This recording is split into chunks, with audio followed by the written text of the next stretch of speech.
Pues estamos a 5 minutos de las 10, en cuestión de prioridades, como siempre en directo. La primera promoción de periodistas de Castilla y León ha conmemorado este fin de semana los 30 años del final de sus estudios.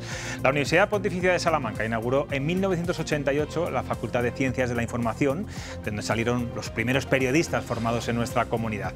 3 décadas formando a informadores, muchos de ellos ocupan pues cargos de responsabilidad en empresas de comunicación, algunos rostros también muy conocidos, y todo gracias al esfuerzo de unos profesores que llevan años enseñando a futuros periodistas desde el rigor y sobre todo el fomento de la vocación, porque esta es una carrera muy vocacional. Hoy nos acompaña el decano de la Facultad de Comunicación, Fernando Galindo. ¿Qué tal? Buenas noches. Buenas noches. Y Chelo Sánchez, que es profesora de radio informativa en la Pontificia. ¿Qué tal, Chelo? Muy bien, buenas noches. Estoy contento de teneros aquí a vosotros dos porque os conozco muy bien. Y nosotros de estar me dio televisión, Fernando, a mí. No me pusiste buena nota, recuerdo. Pero bueno, nada, no me voy a vengar. No me voy a vengar. Oye, hablaba antes de la vocación tan importante en esto nuestro. ¿Estáis notando que esta vocación esté cambiando generación tras generación? ¿Es la misma que tenéis vosotros cuando empezasteis, o incluso mi generación, la que tienen ahora los jóvenes estudiantes? Yo creo que siempre hay una parte de nuestro estudiantado que es vocacional puro. El periodismo es una... ¿Qué te iba a decir a ti? Aunque te pusiera mala nota. No era mala nota. Vocación pura. Claramente sí, siempre. Esa se mantiene siempre. Luego es verdad que existe otro tipo de alumno que está más familiarizado con la nueva comunicación, con las redes sociales, etcétera, que de alguna manera vincula también al periodismo todo este nuevo contenido y viene a la facultad a estudiar periodismo, y es verdad que es capaz luego de canalizarlo en ese tipo de plataformas. ¿Coincide, Chelo, con Fernando? Sí, es que además yo creo que cuando no hay vocación se acaba notando por el camino, y también es verdad que cuando llegan sin vocación o sin tener clara una vocación muy definida, pues porque ahora no tenemos ya solo una carrera de periodismo, ahora hay 4 grados de comunicación, entonces hay veces que hay también dudas sobre qué hace cada uno, ¿no? Y a qué se puede dedicar cada uno. Cuando hay esa falta de vocación, yo creo que lo bueno de las facultades, si lo hacemos bien, es que en muchas ocasiones acaban descubriendo su lugar en el mundo, que no hablo que sea un medio de comunicación, radio, tele, nuevos medios, tal, sino que ellos lo que quieren es ayudar a contar el mundo y ayudarlo a entender, a veces porque lo van descubriendo también en la formación. Ahora hablamos de los nuevos soportes, que me parece muy interesante. Quiero que, me imagino que lo habéis leído la semana pasada, un artículo en el diario El País, me dice Fernando que sí, titulaba así: el grado de periodismo languidece. Los chicos prefieren oír a Ibai Llanos que escuchar el telediario. Y daba un dato: el número de alumnos ha caído un 18% en 7 años por el desencanto y el recorte de plazas en algunas facultades, bueno, pues la saturación del mercado laboral. ¿Qué está pasando? ¿Os preocupa? Sí, claro. ¿Cómo no nos va a preocupar? Es obvio. Pasan muchas cosas, de muchos colores esas cosas. Pero, a ver, hay algunas que son, digamos, impepinables. Cada vez hay menos chavales. Es decir, la pirámide de población languidece, no solo para el periodismo, para el resto de las facultades, de los títulos pasa. En cambio, el número de facultades de comunicación y de facultades de periodismo en España aumenta exponencialmente. Un ejemplo es Castilla y León. Hace 30 años solo existía la Universidad Pontificia de Salamanca y ahora hay en Burgos, en Valladolid. Claro, José Luis, nosotros cuando empezamos hace 30 años había en España 11 facultades de comunicación. Claro, llegó un momento en la cuarta, quinta promoción que teníamos casi 300 y pico alumnos en cada curso y 200 o 300 quedaban fuera. ¿Vale? Había 500, 600 chavales que querían estudiar periodismo. Ahora hay 50 y tantas facultades en España. Algunas de ellas, que son las que realmente nos hacen daño, son facultades, universidades que crecen generadas por grupos de empresas que lo único que persiguen es reputación social, el estar ligados a la universidad, es decir, bueno, yo soy una empresa ligada a la universidad, pero que en 4 o en 5 años luego desaparecen, dejan a los estudiantes medio colgados. Ellos han ganado esa reputación, pero a nosotros nos han hecho mucho daño en el camino, porque son alumnos que deberían haber ido, digamos, a las facultades, a las universidades, que sí nos preocupamos de mantener estos contenidos. Como decía antes, bueno, sois de los profesores más veteranos, por vuestras aulas han pasado cientos y cientos de generaciones de periodistas que se han formado aquí en Castilla y León. ¿Ha cambiado el perfil del estudiante precisamente, bueno, pues igual que han cambiado la forma de comunicar, esos nuevos formatos a los que hacía referencia antes Fernando? Sí, ha cambiado, pero ¿qué no ha cambiado? Es decir, ha cambiado. No me atrevería tampoco a hacer un análisis determinativo sobre si para mejor o para peor, ¿no? Porque yo creo que el alumno que sigue eligiendo todavía el grado de periodismo, precisamente por ese componente vocacional, digamos que ha cambiado un poco menos. Lo que sí que es verdad es que el reflejo que a él le llega del ejercicio del periodismo, de lo que algunos llaman periodismo, que desde luego sabemos bien, y más los que lo practicáis, que no es, de que la comunicación se ha acabado comiendo al periodismo, etcétera, etcétera, les hace a ellos tener a veces una imagen muy desdibujada también de qué es realmente el periodismo. Pero el que llega vía vocación y vía identificación clara de por qué quiere cursar esos estudios, yo creo que en el fondo es muy parecido a cómo éramos nosotros, a cómo era yo hace 30 años o a cómo eras tú hace 25, los compañeros que están aquí, ¿no? Y bueno, eso, fíjate que yo te diría que no ha cambiado tanto. Probablemente ha cambiado mucho más la profesión y, por supuesto, el sistema educativo en general, lo que nos llega a la universidad desde el sistema educativo básico y lo que nosotros luego somos capaces de sacar de la universidad, ¿no? Pero yo creo que ha cambiado más la profesión que los jóvenes. Porque ¿qué daño ha hecho las redes sociales, por ejemplo, ese periodismo de inmediatez, que nos llegan las noticias al momento, en directo? Es que yo creo que el daño principal no son los canales, sino cómo practicamos lo que decimos que es periodismo y el que llamemos periodismo a cosas que no lo son. O sea, para mí ese es el fundamental error. O sea, el canal no importa y sí importa. Como decía Matt Lujan, al final los medios son extensiones del hombre y entonces si los canales nuevos nos sirven para seguir haciendo periodismo, comunicación, marketing o lo que sea, estupendo.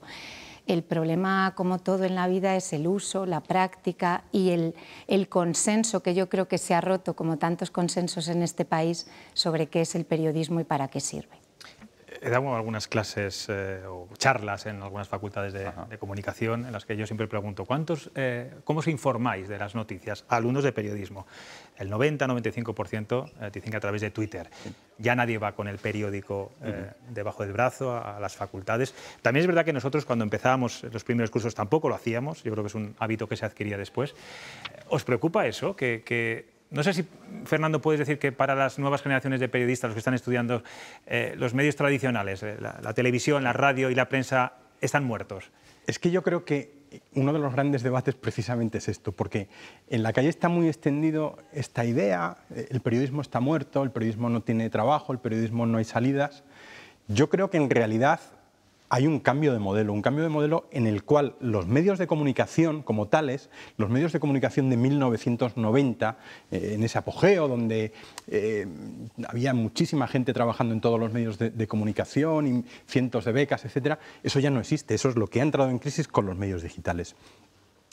Nosotros ahora mismo tenemos un índice de laboral de los alumnos egresados en cualquiera de los grados de la Facultad de Comunicación cercano a un 83% en 3 años, que es altísimo.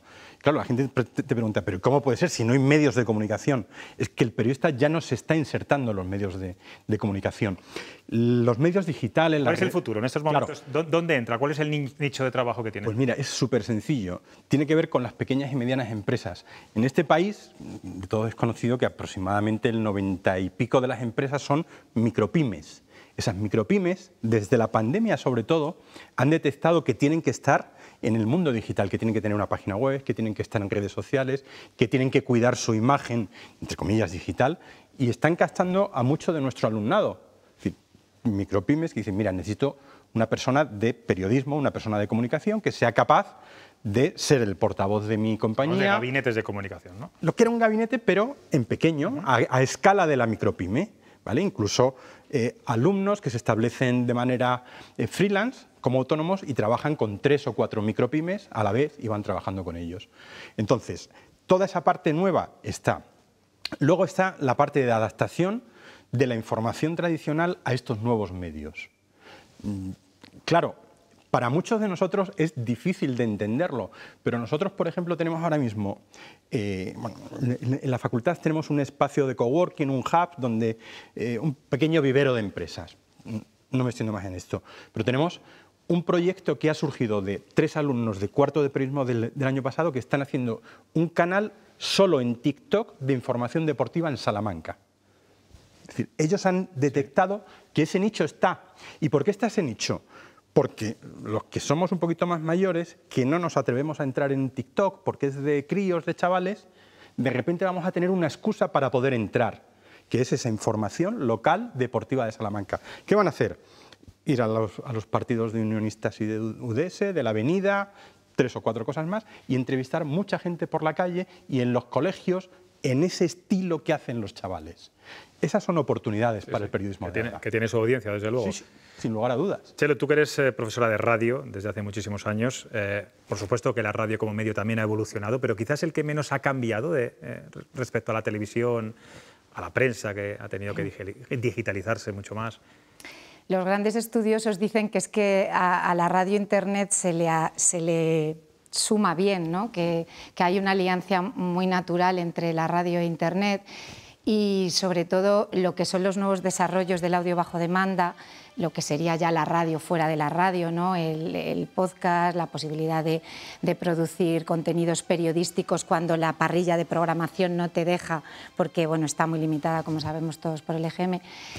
Yo creo que en general a la radio Internet no le ha venido mal, la digitalización le ha venido bien, la ha hecho espabilar en cuanto a procesos de producción, ¿no? Y probablemente lo que está pasando ahora con el podcasting, que es que mucha gente realmente está subiéndose un poco no solo a la identificación del formato, sino a las posibilidades de consumirlo, tiene que ver con que en el fondo es el hijo natural de la radio. Se basa en el mismo lenguaje, los mismos procesos de producción y sobre todo en una voz humana que se comunica con otra sin necesidad ni de pantalla por medio, ni de dedicarle más atención que la escucha, y tal y como vivimos en estos tiempos tan acelerados, tener solo que escuchar mientras haces otras tareas, pues yo creo que ahí a la radio en ese sentido la posibilidad de hacer una parrilla de programación añadida en formato podcast o en formato streaming de audio solo la puede hacer crecer. Lo que pasa que también es verdad que las empresas radiofónicas tienen que espabilar un poco, porque si solo quieren seguir atadas al EGM, a lo mejor se van a desvincular de la sociedad y de la audiencia. Pero también es difícil. Los que sabéis del negocio más que nosotros, pues sabéis que hay que vivir de la publicidad y de la audiencia. Os voy a pedir que os mojéis. Es un programa de análisis, de debate. Hablamos antes en la mesa de tertulia la crispación política y social en la que estamos inmersos últimamente, sobre todo estas últimas semanas. Os pregunto a los dos, ¿hasta qué punto tiene responsabilidad de los medios de comunicación de esa tensión que se ha generado? ¿Estamos olvidando ciertos principios deontológicos que quizá antes, Fernando, sí se tenían en cuenta? A ver, lo estábamos hablando hace 5 minutos antes de entrar, y porque sabíamos que esta pregunta caería, ¿no? Ah, vaya, qué previsible. Bueno, no, y porque estábamos viendo el tema del debate de investidura. Es claro y es normal. Y está detrás de esa mala prensa que tiene el periodismo como profesión. Con total justicia, yo diría, el público en general ve al periodista, y más que al periodista, al medio de comunicación, como una prolongación del mensaje político. Es decir, todos sabemos que durante toda la vida de los medios de comunicación, pues los medios de comunicación, hombre, la publicidad, pues han tenido que cuidar a los que ponen publicidad en tu periódico, a los que ponen cuñas publicitarias en tu emisora, pero ahora es, desde mi punto de vista, ya exagerado, porque es que ahora yo creo que ya no se hace por este intercambio, ahora ya es una cuestión de bandos, de rivalidades, y los medios de comunicación apoyan desaforadamente y sin contraste y sin nada determinados mensajes, da exactamente igual. Entonces, claro, eso yo entiendo que es normal que el ciudadano interprete que el medio de comunicación, el periodista, pues es que está detrás de este mensaje. Eso nos hace mucho daño. Cuando nosotros empezamos... Bueno, politiza demasiado, ¿sí? Claro. Y la gente está harta de política y crispada de política. La gente quiere que nos pongamos a trabajar y dejarse en paz de todas estas cosas que les interesan básicamente a los políticos. Hay una desafección muy lógica implantada en la sociedad. Nos ven así y desde mi punto de vista con absoluta legitimidad. ¿Cómo lo ves? Seguramente tiene que ver con que hemos convertido a la política en el gran tema de la agenda.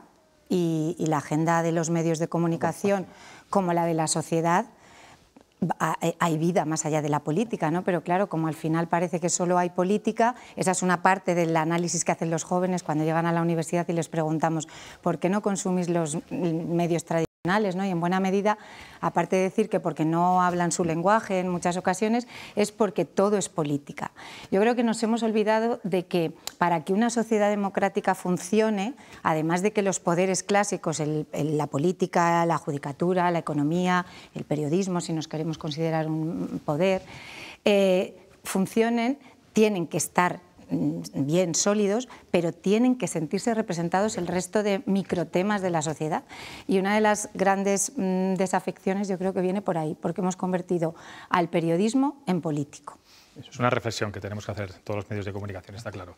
Tengo aquí a 3 tertulianos que también nos van a hacer alguna pregunta. Comenzamos por Javier, que es profesor, hola. Por cierto, también. Que eres profesor también, digo.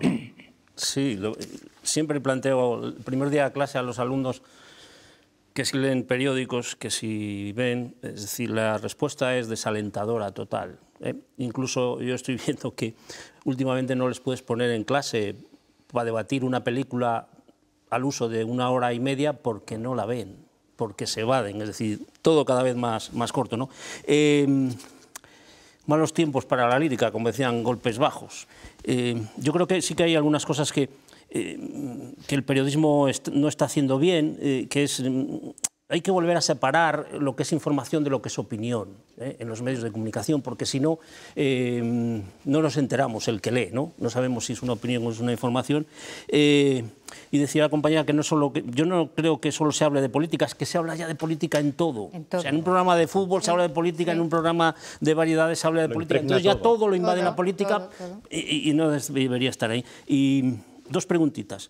¿No crees necesario que desde la profesión se tiene que desenmascarar a los falsos periodistas, es decir, y a medios de comunicación que lo único que son es fabuladores y extensores de mentiras? Es decir, porque parece que hay un cierre de profesión que al final va a perjudicar a todos, Es decir, cada uno es libre de decir, pero hay medios de comunicación que solo dicen que mentiras, de un lado y del otro, no hay que mirar, ¿no? Y la otra pregunta es, ¿tiene futuro el periodismo como canal de transmisión de lo que hacen las administraciones al ciudadano, como era antes? Y si la respuesta es no, que yo tengo mis dudas, ¿no está en riesgo el sistema democrático como tal con la desaparición de los intermediarios? Os voy a decir que os repartáis cada una de las preguntas. Me da igual. Empiezo yo, si quieres, con la primera pregunta, que, claro, preguntabas esta parte de que si los periodistas nos estamos convirtiendo en realidad en políticos, ¿no? Entonces, claro, ¿y cómo controlamos a esos medios que mienten y a esos periodistas que mienten cuando en realidad la audiencia los busca casi con mayor vehemencia que a los medios serios o tradicionales? Yo creo que hay 2 cosas que son clave. La primera es la educación. Esto en los colegios o en el sistema educativo se ignora. A saber por qué se ignora y a saber quién quiere que esto se siga ignorando. Es decir, que sea una cosa por la que no vamos a pasar. Si desde pequeño me enseñan a usar el cuchillo de cocina para que no me corte, para que lo limpie, lo deje en su sitio, ¿por qué no me enseñan a usar los medios de comunicación?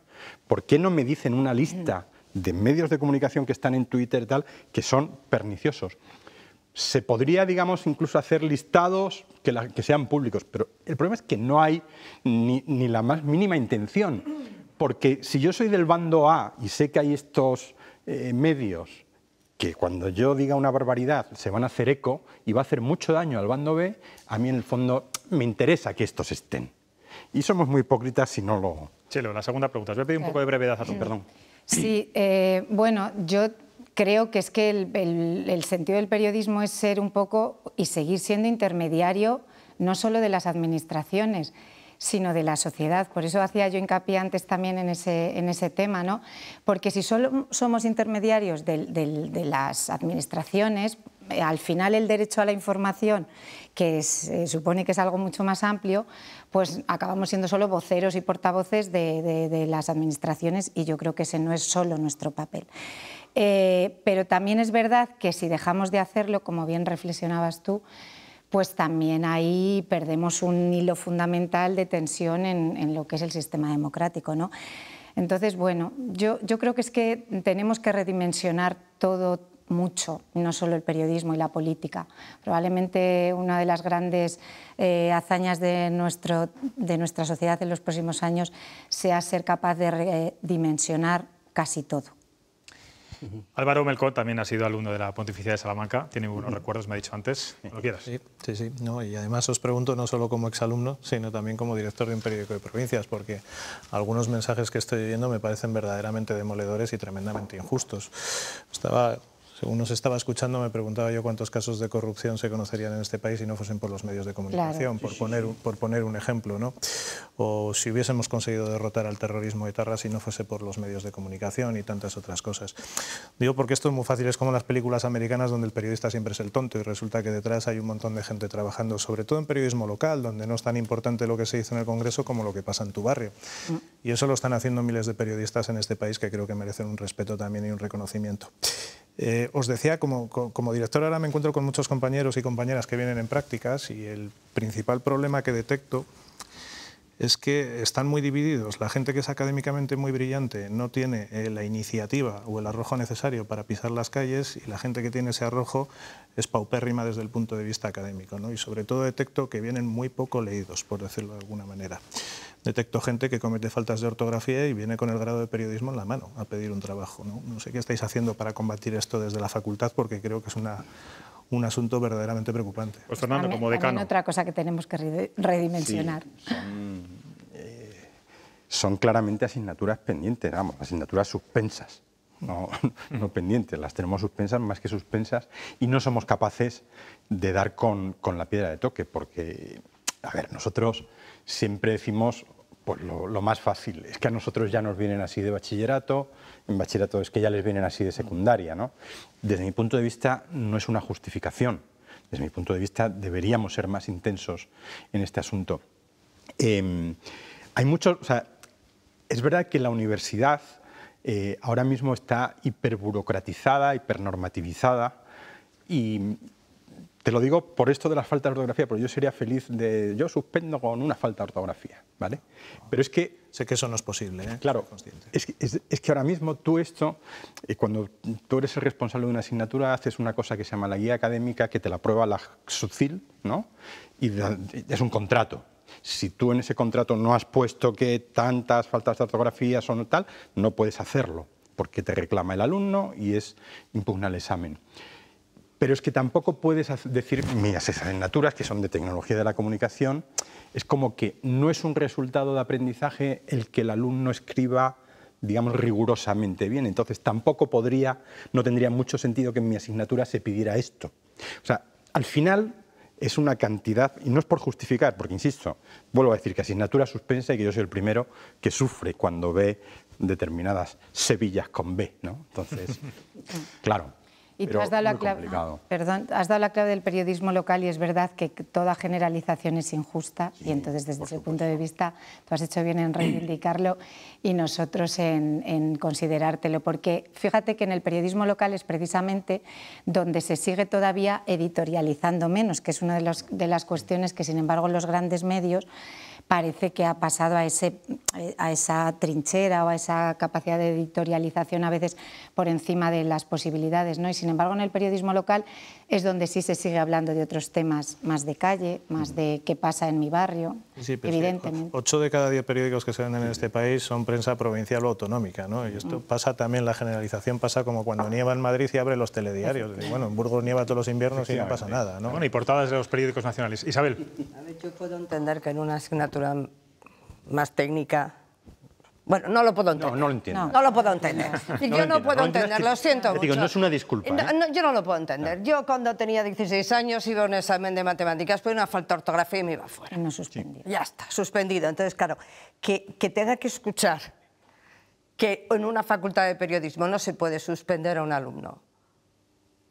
cuando comete una falta de ortografía. Luego vemos lo que vemos y escuchamos lo que escuchamos, que es que no conjugamos ni los verbos en tiempo compuesto, porque hay cada cosa que se escucha.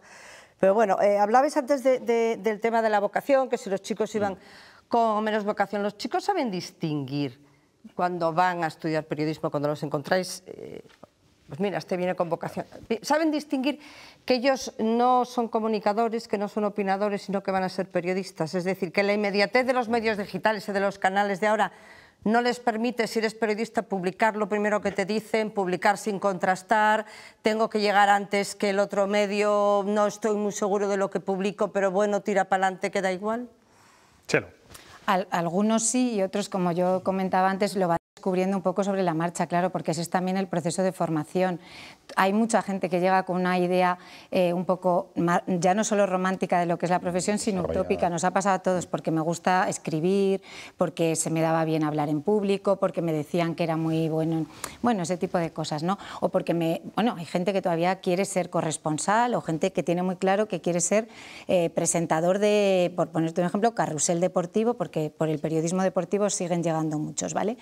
Pero más allá de eso, yo creo que, por eso hablaba yo antes de que ahora me parecía que había cambiado casi más la profesión y las profesiones, ¿vale? De hecho, nosotros empezamos siendo hace 30 años solo una facultad de Ciencias de la Información y ahora somos una facultad de Comunicación con 4 grados.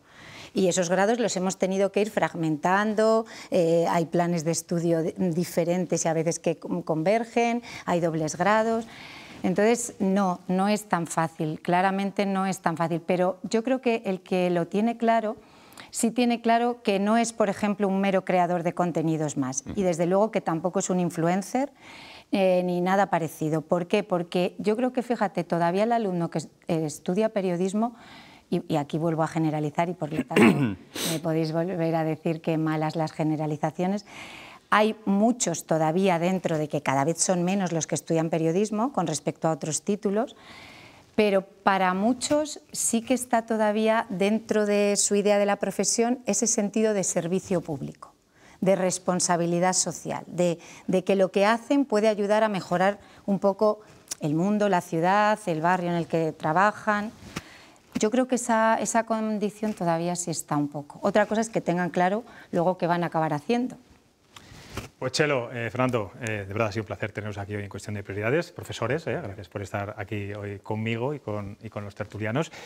Hay una imagen que tenemos la gente de mi generación que nos evoca aquella época, que es todos los alumnos de periodismo paseando por la Plaza Mayor con la Olivetti, con la máquina de escribir, que hacíamos nuestras prácticas. No sé ahora qué queda, en fin, cuál sería la imagen que le puede quedar a los estudiantes actuales. Hace 2 años en nuestra facultad hemos puesto en marcha, digamos, un plan que casi evoca esto, que es que cada alumno que entra ahora en la facultad, lo primero que hacemos es darle un portátil, con todos los programas que va a usar durante la carrera. Sí, pero no es la Olivetti. Pero al final es la misma idea, es una herramienta con la que trabajar y poco más. Eso es. Gracias de nuevo, de verdad, por estar aquí. Gracias a ti.